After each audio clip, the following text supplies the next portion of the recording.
All right. Hello, everyone. I'm Dawn Loading. I'm a real estate agent here in the Texas Hill Country. And this year, I am building a library of wealth building tools and just all kinds of great things to help people with their money management. And so today is month 2. We started this in February, but this is Fred and I's second call, and you'll be able to see the first one in my YouTube library. However, today we are moving on to a different subject. Every month we're going to cover a different subject. So today, being as I'm a real estate agent and Fred is an estate planning attorney, we want to talk about the importance of having an estate plan set up as soon as you own your home. So, Fred, thank you so much for joining me on this journey and being willing to do these videos with me monthly. Appreciate you. Absolutely love your story, which we talked about last month. So if you missed that call, you definitely need to go back and watch that recording. So tell us today, let's talk about real estate and why is this so important? Sure. Dawn, as you know, that somebody purchasing a residence, a home for themselves, that's probably the single biggest purchase that they're ever going to make in their life. And quite frankly, it's for a lot of people, it's the single biggest asset they have in their life as well. So how it passes when they die is very important. And there are a ton of questions that need to be asked of somebody when they're purchasing. Are they purchasing it as a single person? Are they purchasing it as a married couple? Are they purchasing the home as an unmarried couple? If they purchased it as a single person, are they planning on having a boyfriend, girlfriend, spouse live with them? Those all can affect in Texas what happens to the property when they die. I've experienced this myself. Jennifer and I, when we were married, but she had a stepson. I mean, I had a stepson, her son, my stepson, and we have children together. Because I had a stepson, then because we had no estate plan, her half of the house went to the children. So a lot of people think, oh, gee, you're a married couple, it automatically goes to your spouse. That is not necessarily true. And not to interrupt you, but this can change. They ask us those questions at closing. The title company gets that information, and a lot of people forget what they put or they go through changes. It's so important to have this estate plan so that's what you update, because that's the instructions as to who does what and who gets what. Exactly. And in Texas, if you have more than one person on the deed, the standard is that deed is for those two people, they have what's called a tenancy in common. And really, that's just a kind of a fancy legal word that basically means that they each own an undivided portion of the property. And their undivided portion passes to their heirs, not necessarily to the other owner when they die. It might be to the other owner, depending on what their estate plan is or what the intestacy laws say. But there are ways that everybody needs to think about, where do I want this to go? Okay, And so go So ahead. let me ask you a question. So if someone purchases a home, like you just said, and it's a couple and they're married, but they purchase it as tenancy in common, and then they do an estate. So let's say that they do have children, a stepchild or whatever, they have family, and they just do the title, how they do it. They close, they sign everything, but then they do their estate plan, and so it's between the two of them to come to you and tell you, this is what I want done. So no matter what, that that estate plan is in place, correct? So that replaces whatever could have been done. Yes, the estate plan is a lot more flexible than changing your deed. Some people will say, "Oh, well, we're going to hold this deed in a particular way, so it passes to a very certain person." That can be accomplished through what we call a joint tenancy with right of survivorship, or it can be accomplished through something that we call a ladybird deed. Those things can be done. But all you're doing is you're planning for this one asset. And you're not necessarily planning for what happens if the person that it's going to passes before you. Yeah. Where if you have an estate plan, it handles all assets and all contingencies. If a lawyer's doing the right job and going through your situation with you, it's going to handle all contingencies and all assets. So it's a way to accomplish everything in your estate, not just this one piece that when life changes, and it does, you have to then change each individual part, or you're going to have to just change the one plan at that point. Gotcha. Yeah, Um, definitely important for home ownership. And I'm sure this is like the one thing, and this is my goal this year. By the end of the year, mine will be all done. I have all kinds of questions. We own our home with my in-laws. And so, we talked about this before. And so the number one question is like, what if something happens to them? And I think we'll save our talk about trust because I do have a lot of questions about trust for all of this. If you want to address that a little bit this time, that would be great. But what is the difference between an estate plan and a trust?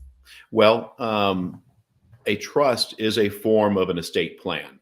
Okay. So you can look at trust as being a subset of estate plan. It's not separate; it's actually in there. And you also Okay. have wills as a potential estate plan. Or you can have what we call beneficiary designations as your estate plan.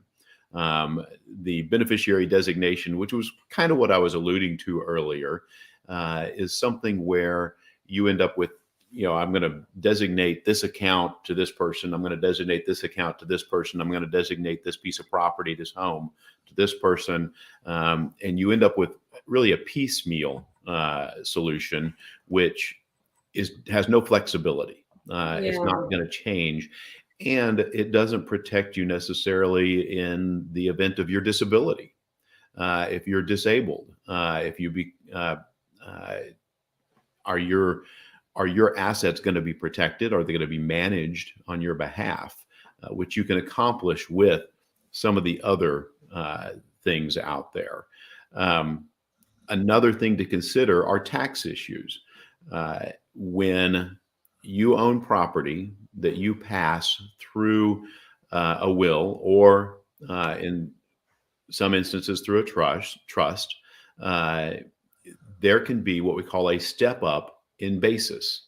And I don't want to go into a complicated accounting, but if you buy a house at $100,000 and you sell it at $200,000, your basis was $100,000 and you made $100,000 in quote unquote profit. Now, I won't talk about how that's taxed, whether you're a homeowner or not, but when that house passes to a survivor, there can be a step up in that basis. So the basis is then increased to that $200,000 value. So if your heirs sell it for $200,000, there's not a taxable event there. Wow. But if See, you transfer the deed beforehand, you can create a taxable event by not having it in an estate plan of some sort. this is all just absolute proof as to why we need you and why it is so important to do all of this, because and this is why your information packet asks all these questions. This is so important because you can see all of the steps and all of the things that we can't see. Just like for a real estate agent, there's so much behind the scene that we do that people don't get, and things along the way with the contract that I see that others don't. It just scares me to death when people try to do for sale by owner, because yeah, everything could go okay, but what did you miss? Like, how much money did you leave on the table because you're not a real estate agent? But people try to save money when in the long run it ends up costing money. And this is clear to me this year more than any year before. And I'm determined to make sure that I get this all taken care of. But it's a lot. And the painful thing is that in estate planning, it costs money for your heirs. Yeah. You may not spend that money, but a spending a few thousand today can save your heirs from spending tens of thousands and dealing with all these issues later on down the line when you pass.